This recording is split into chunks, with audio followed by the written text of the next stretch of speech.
The Ka-50 is the first Soviet Rank 6 premium helicopter, and before it was even released, it was gaining a reputation of infamy for being the most pay-to-win vehicle in War Thunder. Now that 1.93 is here, and the dust has settled, is the Ka-50 just as game-breaking as critics claimed it would be? Alright lads, today I'm going to be talking about the ADATS's new favourite menu item, the Ka-50 Black Shark. The Ka-50 was designed in the 1980s by the Kamov Design Bureau, and entered service with the now Russian Armed Forces in 1995. It is a single-seat attack helicopter with a distinctive coaxial contra-rotating rotor system. Its rotor design negates the need for a counter-torque tail rotor altogether. This gives the helicopter a lot more lifting power, as tail rotors take away around 30% of an engine's power output. In real life, the Ka-50 costs the Russian military around $16 million per unit, but in War Thunder, it will only cost you $55 or around €50. For that money, you get the helicopter, 15 days of premium, and 2,000 Golden Eagles. The helicopter has very good RP and Silverline modifiers, with 696% and 810% respectively. This makes this helicopter very potent for both grinding out the Soviet helicopter line, as well as grinding Silver Lions. Welcoming news for anyone wanting to grind out the new Mi-28N. The helicopter itself is battle rating 10.0 and located in the 6th rank of the Soviet helicopter tree. The Russian ground and air tech trees boast some very powerful vehicles between battle ratings 9.7 and 10.3, including the T-80U, BMP-3, and the bane of all Allied heli pilots, the dreaded Tunguska.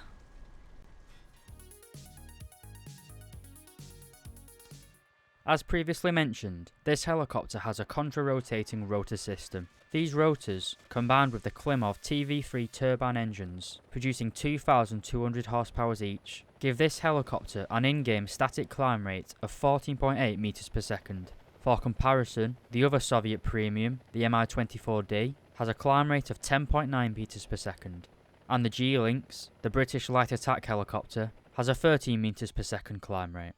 The Ka-50 is a huge leap forward in performance when compared to the older Soviet gunship-style helicopters, such as the Mi-24Ds.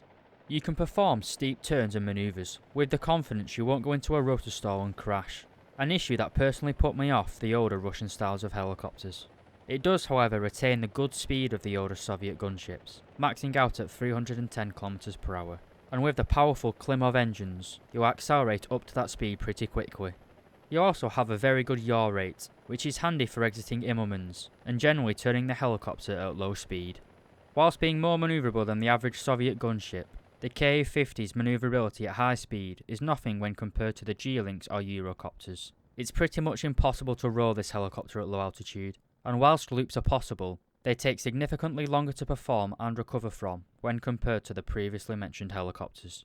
To summarise, the Ka-50's performance is perfectly adequate for high-tier attack helicopters. It is well suited for helicopter enduring confrontation, where other enemy helicopters are your only threat, but in ground realistic battles, where you need to move quickly from cover to cover to avoid radar spags, it falls short of the high benchmark set by the G-Lynx and Eurocopter.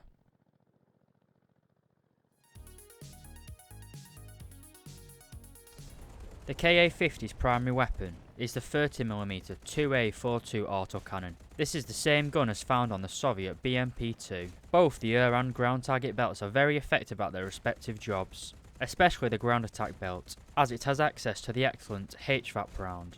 These rounds can penetrate up to 100mm of flat armour at 10 meters, 95mm at 100 meters, and the more realistic engagement range of 500 meters. You will still have an incredible 80mm of penetration. The cannon's penetration is more than enough to destroy all of the AI ground targets in enduring confrontation, including pillboxes and medium tanks. The great HVAP belts, combined with 460 rounds of ammunition in total, make your cannon your most potent ground attack weapon. The somewhat downside of this cannon is the fact it isn't in a chin-mounted turret, which would allow for a much wider firing arc. Instead, the gun is mounted on the right side of the fuselage, just aft of the cockpit. It has a semi-flexible mount, allowing the gun to depress considerably. However, it has very little movement to the right. Although this cannon is not technically classed as a fixed weapon, it should be employed and used as one. Luckily, your aforementioned great engine power and yaw rate allow you to easily aim this cannon onto targets. You can also carry cannon pods on your hardpoints. These pods contain two GSH-23-2 cannons. You can carry 4 pods maximum, giving you 8 additional cannons. Alternatively, you can carry 2 cannon pods, giving you 4 additional cannons, with the 2 remaining hardpoints either being fitted with rockets or missiles. I personally wouldn't ever use the cannon pods for any type of game mode. Your main cannon is more than enough for close range protection and ground attack.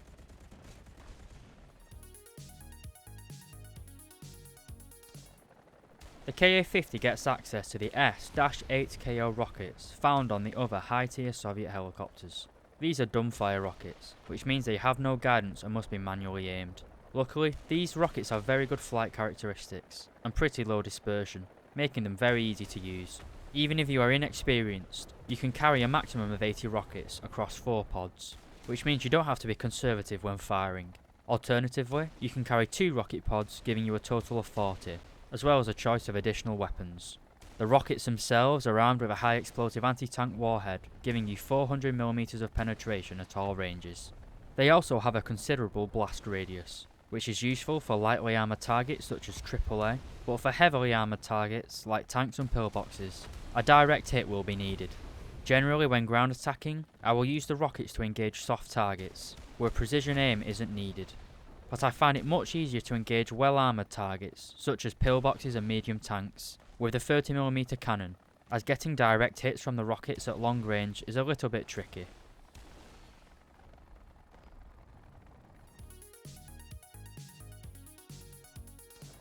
Being a helicopter of Soviet origin, you can carry dumb bombs.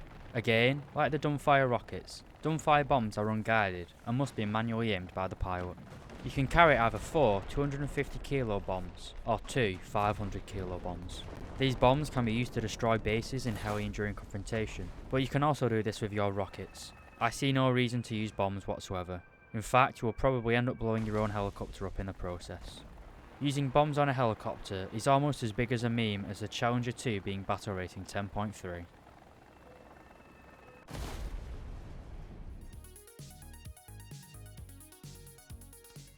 The Ka-50 can carry the infamous Igla air-to-air missile.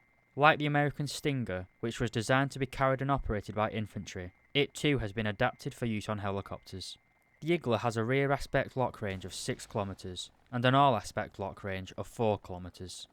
With these stats, the Igla greatly outranges the French Mistrals, but still falls a little short of the Stinger missiles found on the G-Lynx. That being said, the Igla does match the Stinger's G overload limit of 18 Gs, making it highly potent against both planes and helicopters. The biggest weakness of the Iglas is probably the relatively low amount of TNT filler, only carrying 1.27 kg. In comparison, the Stingers can carry almost 3 times as much, with 3.2 kg. For some reason, the Ka-50 is only able to carry 2 Iglas, plus additional weapons. I imagine this was done for balance reasons, but it would have been nice to be able to carry more Iglas at the expense of other weapons.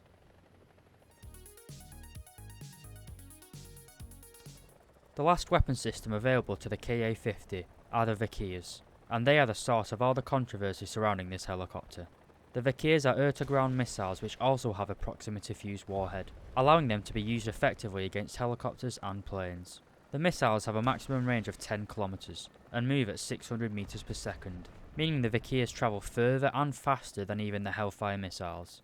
Whilst having better range and speed than the Hellfires, they have slightly less penetration, only having 1000mm compared to the Hellfire's 1100mm. 1000mm of penetration is still more than enough to deal with any tank in the game, especially as the Vikirs carry a tandem charge warhead, meaning they should still be effective against enemies carrying ERA bricks. The Vikir's warhead also carries a total of 5.16 kg of TNT equivalent, giving the missiles very good post-penetration damage. For comparison, the standard air-to-ground missile in the Russian tech tree, the Atakas, only carry 3.38 kg of TNT equivalent.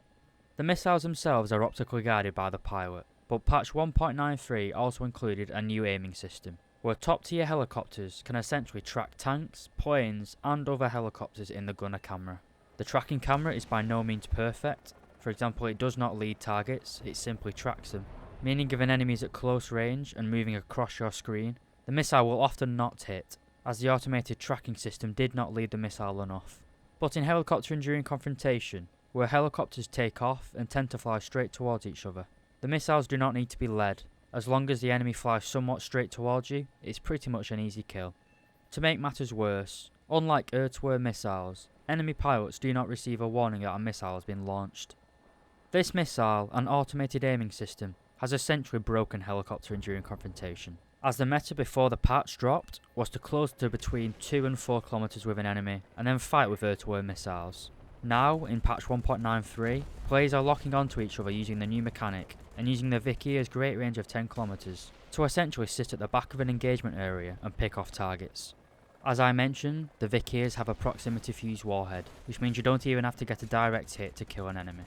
The Ka-50 is the only helicopter in game which can carry the Vikir missile, and it can carry up to 12 of them, plus additional rockets or cannon pods.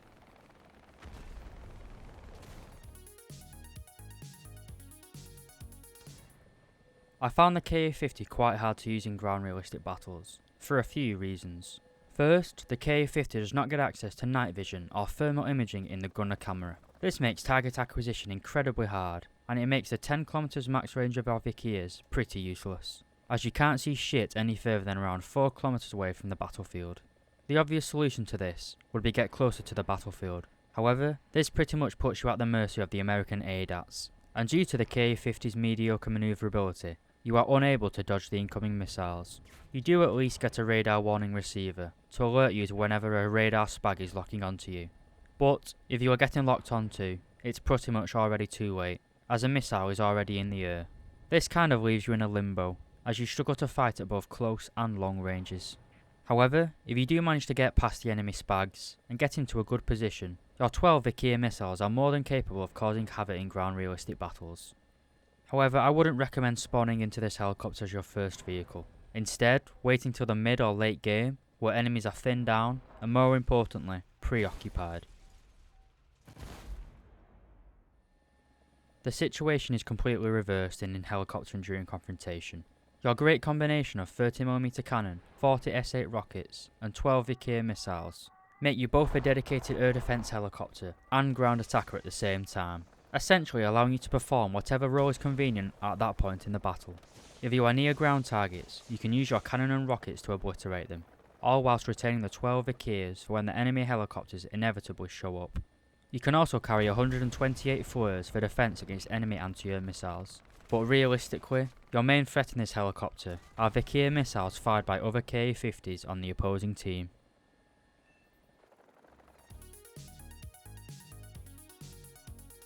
To conclude, the Ka-50 is a breath of fresh air for Soviet helicopter pilots, a huge step up in performance and weaponry from the other Tier 5 and 6 helicopters. This may be the helicopter's downfall though. There are already a lot of complaints about the Ka-50 being overpowered, and like the F-89B, Gaijin may nerf this helicopter in the upcoming update.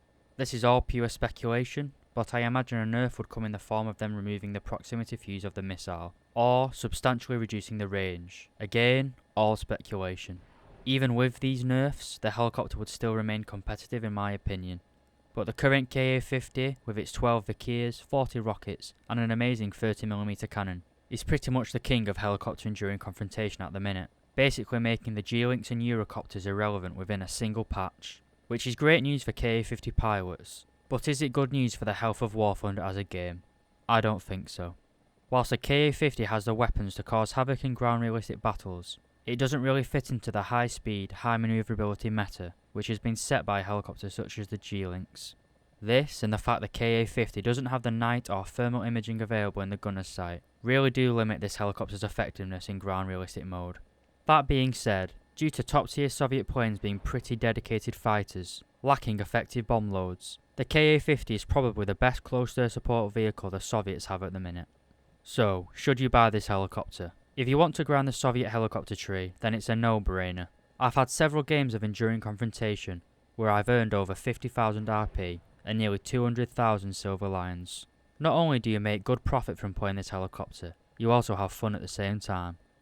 It performs much better than the Soviet Rank 5 premium, the Mi-24D, which has been left pretty much useless due to power creep. With the Ka-50 only being €10 more expensive, I would definitely recommend forking out a bit more money in exchange for a much better helicopter. If you're looking for a Soviet premium helicopter, I believe the Ka-50 to be well worth the full price. But, a final warning, the Ka-50 is pretty much broken helicopter during confrontation, so I would be incredibly surprised if this helicopter wasn't going to get some sort of nerf. So players unsure about purchasing this helicopter may want to wait for early December, when patch 1.95 is rumoured to be released, to see whether Gaijin makes a significant change to the Ka-50's weapon performance.